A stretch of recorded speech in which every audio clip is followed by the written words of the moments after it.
Assalamualaikum warahmatullahi wabarakatuh. Saya Yolania Deswita dari jurusan Sosiologi akan menjelaskan mengenai rancangan penelitian, yaitu pengertian mengenai rancangan penelitian yaitu penelitian merupakan kerangka atau sketsa yang didesain oleh peneliti sebagai rencana penelitiannya. Rancangan ini diajukan untuk mendapatkan persetujuan melakukan penelitian, disebut sebagai proposal penelitian. Rumusan masalah ini dapat kita buat seperti pertanyaan-pertanyaan yang akan membuat suatu pembaca itu berpikir. Selanjutnya itu ada tujuan dan manfaat penelitian, yang mana tujuan kita itu jelas pada suatu penelitian yang akan kita teliti dan apa manfaat yang akan kita teliti. Yang kedua, tinjau pustaka. Kita akan meninjau bagaimana lokasi dan tempat yang akan kita teliti.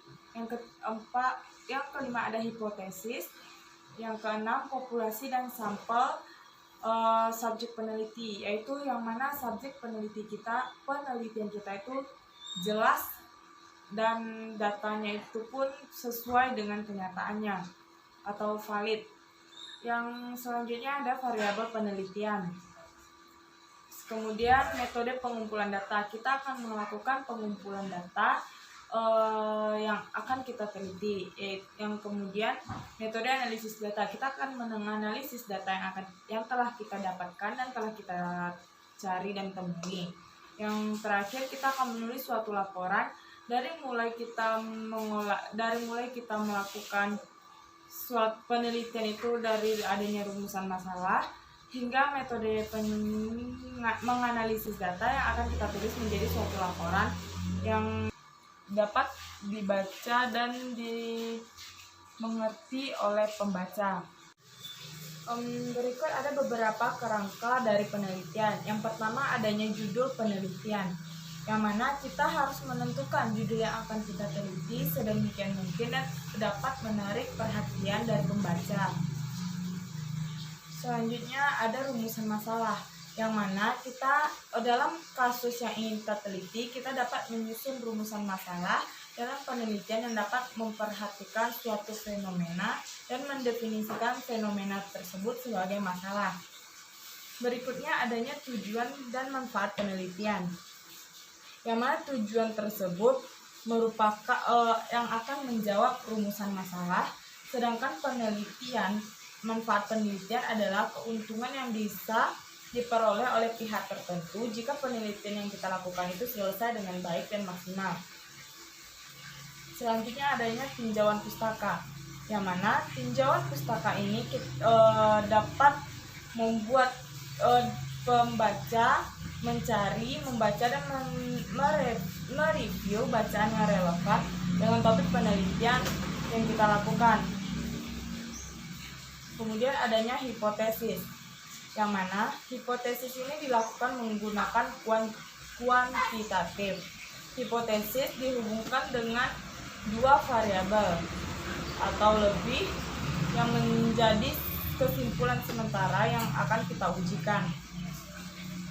Selanjutnya ada populasi dan sampel, yang mana kita memerlukan sampel yang akan kita teliti agar kita mendapatkan data yang benar-benar real. Selanjutnya ada variabel penelitian, yang mana kita lebih akrab menggunakannya ketika riset kuantitatif yang memerlukan hipotesis. Riset kuantitatif biasanya menggunakan istilah batasan konsep atau kerangka konseptual. Selanjutnya adanya metode pengumpulan data, yang mana kita harus mampu merumuskan masalah. Jadi kita memilih dan melakukan pengumpulan data yang relevan. Relevansi metode pengumpulan data sangat tergantung pada rumusan masalah yang akan dirumuskan. Metode analisis data, yaitu kita melakukan secara manual dengan bantuan komputer. Selanjutnya adanya menulis laporan, yang mana kita akan membuat kerangka akhir dari suatu rancangan penelitian dengan melakukan menulis laporan dan dengan format laporan dan prinsipnya sesuai dengan kerangka yang menjadi rancangan penelitian kita. Kita dapat melihat video wawancara berikut sebagai contoh acuan yang lebih dapat dipahami oleh kita semua. Silakan, kita dapat melihat video yang lebih membuat kita paham dari materi ini.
terima kasih. Banyak salahnya, mohon maaf. Assalamualaikum warahmatullahi wabarakatuh.